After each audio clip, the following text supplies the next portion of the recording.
అందరికీ నమస్కారం అండి. ఈరోజు మన నర్సీపట్నం కాన్స్టిట్యున్సీ నుంచి నాకు పౌర సన్మానం చేయాలని చెప్పి పెద్దలు కోరారు. సరే, ఈవేళ ఎవరూ ఊహించిన విధంగా మీ అందరికీ తెలుసు, నాకు 25 సంవత్సరాల వయసులో శ్రీ నందమూరి తారక రామారావు గారు రాజకీయాల్లోకి పిలిచారు. అప్పుడు నాకు 25 సంవత్సరాలు. ఆ పెద్ద ఆయన దీవించి రాజకీయాల్లోకి పిలిచారు. అప్పటి నుంచి ఇప్పటి వరకు 42 సంవత్సరాలు మీ అందరి దయ వల్ల రాజకీయాల్లో అంచెలంచెలుగా ఎదుగుతూ వచ్చా. ఇందాక మన ఎంపీ గారు చెప్పినట్టు నాకు ఆ భగవంతుని దయ వల్ల, ఎన్టీ రామారావు దయ వల్ల ఎవరికి రాని అదృష్టం. 10 సార్లు పోటీ చేశాను,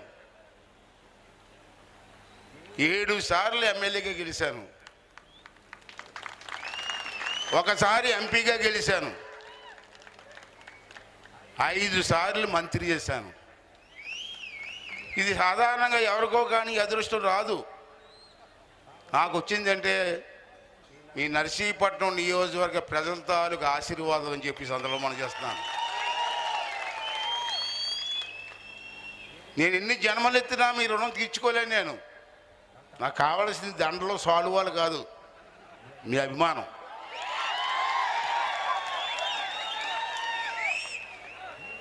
ఇన్ని సంవత్సరాలు ఏకదాటిగా రాజకీయం చేసిన వాళ్ళు అతి తక్కువగా ఉంటారు రాష్ట్రం మొత్తం మీద. అటువంటి అవకాశం నాకు దొరికిందంటే అది మీ ఆశీర్వాదం కాదా? మీరు పెట్టిన రాజకీయ భిక్ష కాదా? దానికి నేను రుణం తీర్చుకోవాల్సిన బాధ్యత నాకు లేదా? అందుకే గతంలో కూడా ఇవాళ నర్సీపట్నంలోకి ఒక అభివృద్ధి కార్యక్రమాలు జరిగాయంటే ఆ రోజు తెలుగుదేశం పార్టీలో అనేకమైన కార్యక్రమాలు చేస్తాం. రాజకీయం జోదంలో మారిపోయింది. గెలుస్తూ ఉంటాం, ఓడుతూ ఉంటాం, కానీ రాజకీయాల్లో విలువలు మాత్రం కాపాడుకోవాల్సిన అవసరం ఉంది. మొన్న గత ప్రభుత్వంలో ఎందుకు సాఫ్ట్గా మాట్లాడుతానంటే నేను ఇక్కడ కుర్చీలో కూర్చున్నాను. చంద్రబాబు గారు నాకు నోటికి ప్లాస్టర్ వేసారు. మామూలు ఇంత ముందులాగా మాట్లాడడానికి నాకు అవకాశం లేదు. అధ్యక్ష అంటే ఏమమ్మా అన్నారు. అంటే ఆ కుర్చీతో విలువది, రాజ్యాంగబద్ధమైన కుర్చీ అది. ఎవరికో కానీ అదృష్టం రాదు. ఈ రాష్ట్రంలో కొద్ది మంది, ప్రతిభా భారతి, తంగి సత్యనారాయణ గారు, ఇటువంటి పెద్దలు ఎంతోమంది ఆ కుర్చీలో కూర్చొని రూలింగ్ ఇచ్చారు. ఇప్పుడు నాకు చంద్రబాబు నాయుడు కుర్చీలో కూర్చోబెట్టారు.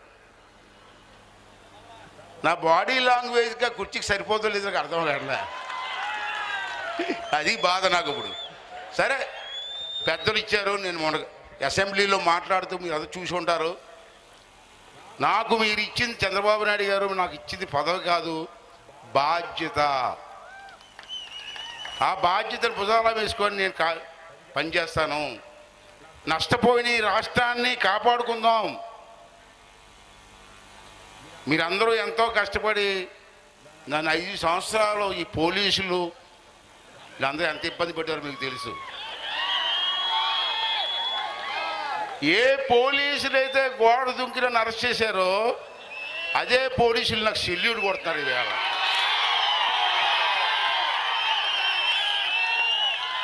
అది దేవుడు రాసిన స్క్రిప్ట్. అదే దేవుడు రాసిన స్క్రిప్ట్ అంటారు చూసారా, అదే. అంచేది మనం కూడా, నేను మనవి చేస్తున్నాను ఈవేళ, నా మీద చాలా బాధ్యత ఉంది. అసెంబ్లీని రన్ చేయాలి.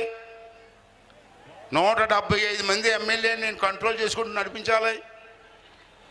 మరో పక్క నాకు జీవితాన్ని ఇచ్చిన మిమ్మల్ని అందరినీ కాపాడుకోవాలి అభివృద్ధి పరంగా. ఇంత బాధ్యత నాకు ఉంది. అందుకని నేను మనవి చేస్తున్నాను.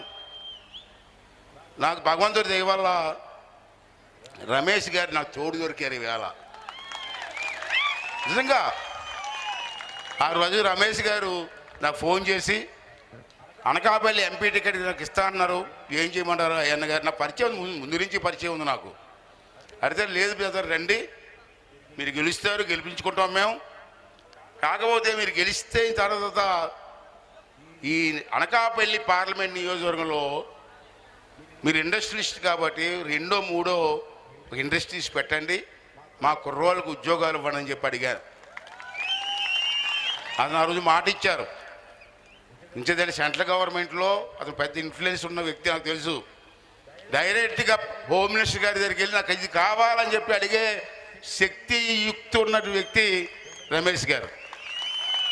అంచేత వారు మేమందరం కలిసి ఇక్కడ మా టీం అంతా ఉంది, తెలుగుదేశం పార్టీ టీం అంతా ఉంది. మన కూడా జనసేన, బీజేపీ, తెలుగుదేశం కలిపి ఒక కూటమిగా ఏర్పడ్డాం. మన కూడా పవన్ కళ్యాణ్ గారు అసెంబ్లీ బ్రహ్మాండంగా మాట్లాడారు, మీరందరూ చూశారు. కాలేజీలో అల్లరి చేసి కుర్రోడు ప్రిన్సిపాల్ ఇది ఎలాగ ఉంటుందో అలాగ ఉందన్నాను నన్ను. నిజమే, ఒక విధంగా అది కూడా కరెక్టే.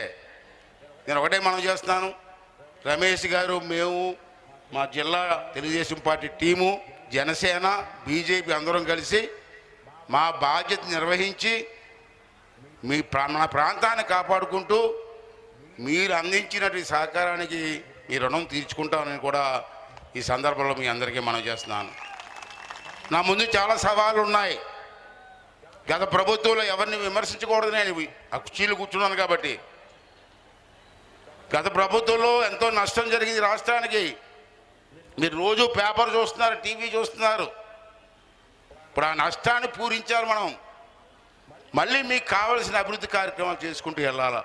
అన్ని సవాళ్ళు ఇవాళ మన ముందు ఉన్నాయి.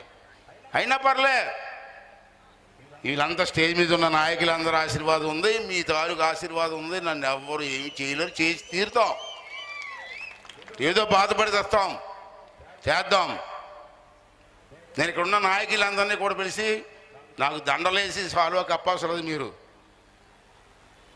నాకు సభాపతిగా చాలా బాధ్యతలు ఉన్నాయి. మీరు చాలామంది అనుకున్నారు అయ్యన్న పాత్రి గారు సభాపతి అయిపోయారు, మాకు అందుబాటులో ఉండరేమో అని. నాకు అన్నిటికంటే ముఖ్యం నర్సీపట్నం. నాకు ఈ గౌరవాన్ని ఇచ్చింది నర్సీపట్నం. మీ రుణం తీసుకోవాల్సిన బాధ్యత ఇవాళ నా మీద ఉంది. తర్వాత ఏమన్నా మిగతావన్నీ తర్వాతే. ఇవాళ మీరు చూశారు, నాకు కొంచెం బిజీగా ఉన్న షెడ్యూలే. అసెంబ్లీ అంతా కూడా నడిపించుకోవాలి నేను. కష్టం, బిజీ షెడ్యూలే నాకు. అయినా మీరు ఏమీ అనుకోవసరం లేదు. నేను ప్రతి అసెంబ్లీ టైంలోనే విజయవాడలో ఉంటాను తప్పించి మిగతా టైంలో అంతా ఇక్కడే ఉంటాను. నేను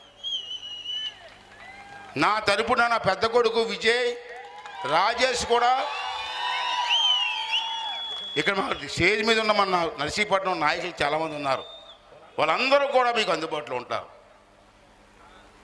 నేను ఉండవసలే. మీరు మా ఇంటికి ఎవరు వచ్చినా ఎప్పుడు వచ్చినా విజయ్, రాజేష్ ఉంటారు. వాళ్ళు చెప్పండి, వాళ్ళు నాతో టచ్లో ఉంటారు. మీకు కావాల్సిన పని ప్రతి పని చేయడం కోసం మా కుటుంబం అంతా మీకు రుణపడి ఉంటుందని చెప్పి ఈ సందర్భంలో మీ అందరికీ మనం చేస్తున్నాను. ఈవేళ మన ముందు చాలా ఛాలెంజ్లు ఉన్నాయి.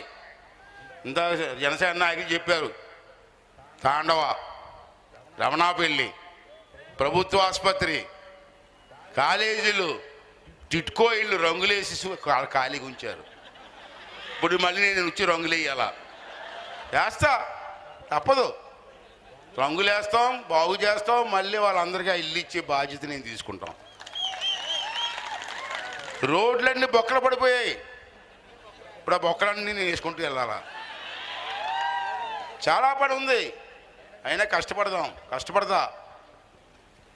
నాకు వయసులో, ఈ వయసులో కూడా కష్టపడి, ఈ 5 సంవత్సరాలు కష్టపడి మీరు అడిగిన కార్యక్రమాలు చేసి మీ అందరి తాలూకు రుణం తీసుకుంటారని చెప్పి నేను మనం చేస్తున్నాను. ఇవాళ కేవలం రమేష్ గారు నేను వచ్చింది ఏంటంటే, మన ఎలక్షన్లో ఎన్ని ఇబ్బందులు పడ్డారో మీరు చూశారు. 5 సంవత్సరాలు ఎన్ని కేసులు పెట్టారు మీరు చూశారు. నా మీదే కాదు, నాకు సపోర్ట్ చేసిన నాయకులందరి మీద కేసులు పెట్టారు, దౌర్జన్యాలు చేశారు. ఇంటికి వచ్చి గోడ దూకి మెడల మీద చెయ్యేసి పోలీస్ జీప్ ఎక్కించారు నన్ను. చూద్దాం, దేవుడి దైవాలు ఏం చూడండి. చూస్తా ఇంకా చూస్తాడు. ఏదేమైనా కక్ష సాధింపు కాదు మనకు కావాల్సింది. ఆడేదో కొట్టాడని మనం కొట్టడం కాదు. మన లక్ష్యం ఒకటే, మనలో ఏదైతే కోరి జనం ఓటేశారో అది చేసి జనం తాలూకు రుణం తీర్చుకోవాల్సిన బాధ్యత ఈవేళ మా అందరి మీద ఉంది. అది తీరుస్తాం. రేపు 1వ తారీఖు నుంచి పెన్షన్ 7,000 రూపాయలు ఇస్తున్నాం. తెలుసా మీకు? తెలుసా? అంచేత ఇక్కడ ఉన్న మన మండల నాయకుల్ని, గ్రామ నాయకుల్ని కోరేది ఏంటంటే, మీరు ఇంట్లో పడుకోవడం కాదు, ఆ పెన్షన్ ఇచ్చే దగ్గర ఇవ్వండి. మీరు వెళ్ళి ఇప్పుడు వాలంటీర్ వ్యవస్థ లేదు. ఇప్పుడు ఇంటింటికి పెన్షన్స్ మనం కూడా ఇస్తారు 1వ తారీఖు నుంచి. అంచేత మీ మండల నాయకులు ఉన్నారు, తెలుగుదేశం నాయకులు అందరూ ఉన్నారు, ప్రతి పంచాయతీ నాయకులు ఉన్నారు. మీరు దగ్గరుండే పెన్షన్ ఇవ్వండి. అది మన బాధ్యత. అంటే ఇస్తాడులే, ఆఫీస్లో ఎవడ ఇస్తాడులే, మన ఇంట్లో కూర్చుందా కాదు. అలాగే ఈవేళ వర్షాలు పడుతున్నాయి, మనకి రైతులకు విత్తనాలు కావాలా. 2 రోజులని బట్టి విత్తనాలు ఇస్తున్నారా? సరిపోయా? చాలేదా?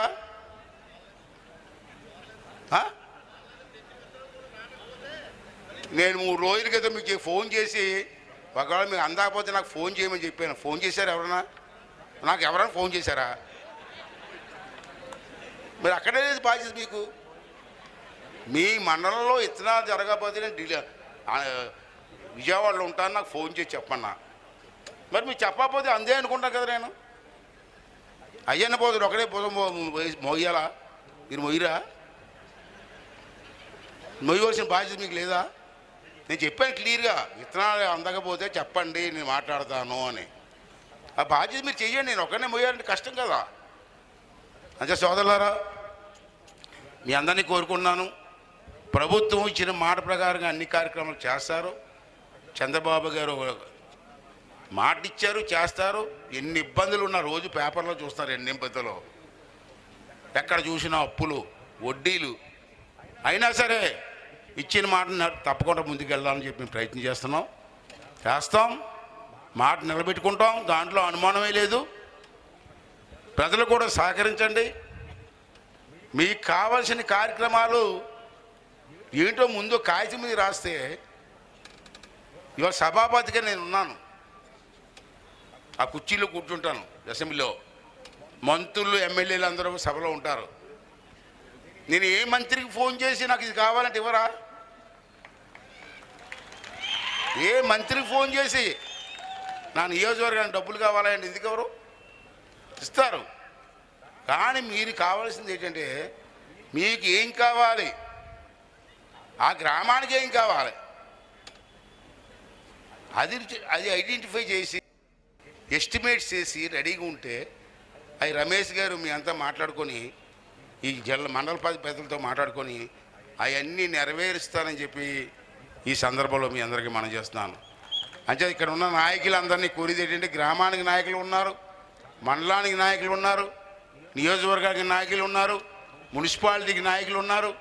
మీరందరూ కూడా ఏదో గెలిస్తాం కాబట్టి అయిపోయింది అనుకోకుండా, ప్రజలు ఎన్ని ఆశలు పెట్టుకొని మనకు ఓటేసారో అది దృష్టిలో పెట్టుకొని ప్రతి విషయం నా దృష్టికి తీసిరండి.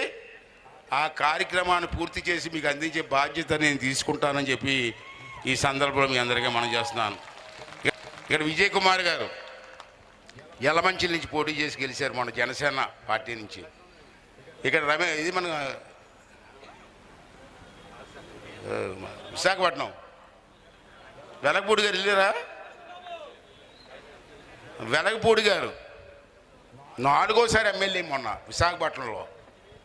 ఎంత మెజార్టీ తెలుసా? 70,000. విశాఖపట్నం టౌన్లో 4వసారి ఎమ్మెల్యే. అటువంటి మంచి నాయకులు, నాయకత్వ లక్షణాలు ఉన్నటువంటి వ్యక్తులు తెలుగుదేశం పార్టీలో ఉన్నారు. ఎవరు భయపడాల్సిన అవసరం లేదు.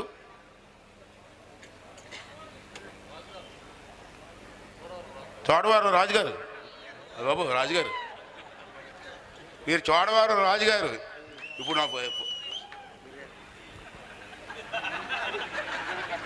మీరు కూడా 4గోసారి ఎమ్మెల్యే. మూడోసారి 4 సార్లు పోటీ చేశారు, 3 సార్లు గెలిచారు.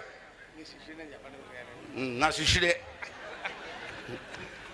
మీరందరం కూడా పని చేయాలని తపన ఉన్న వాళ్ళని అవి 4 విషయాలు మీకు చెప్పి, నాకు చాలా బాధ్యత ఉంది. నేను అసెంబ్లీలో క్లియర్ చెప్పాను, ఇది నాకు పదవి కాదు, నాకు బాధ్యత. చంద్రబాబు గారు నాకు బాధ్యత ఇచ్చారు, ఎమ్మెల్యేలు అందరూ నాకు బాధ్యత ఇచ్చారు, నేను నెరవేరుస్తాను. మీకు ఇచ్చిన మాట ప్రకారంగా కార్యక్రమం చేయడానికి నేను ప్రయత్నిస్తాను, అది సహకరించమని చెప్పి అడగడానికి. అలాగే ఈ సన్మానం చేస్తున్నారు కాబట్టి రమేష్ గారు నేను కలిపి మొన్న ఎంతో కష్టపడి ఇంటింటికి తిరిగి మమ్మల్ని ఇద్దరిని గెలిపించారు. గెలిపించిన వాళ్ళందరికీ కూడా పాదాభివందనం చేద్దామనే ఉద్దేశంతో కూడా ఈరోజు ఈ కార్యక్రమం ఏర్పాటు చేశాను. మరి మా కుర్రోళ్ళు అంతా చేశారు, పెద్దలంతా చేశారు.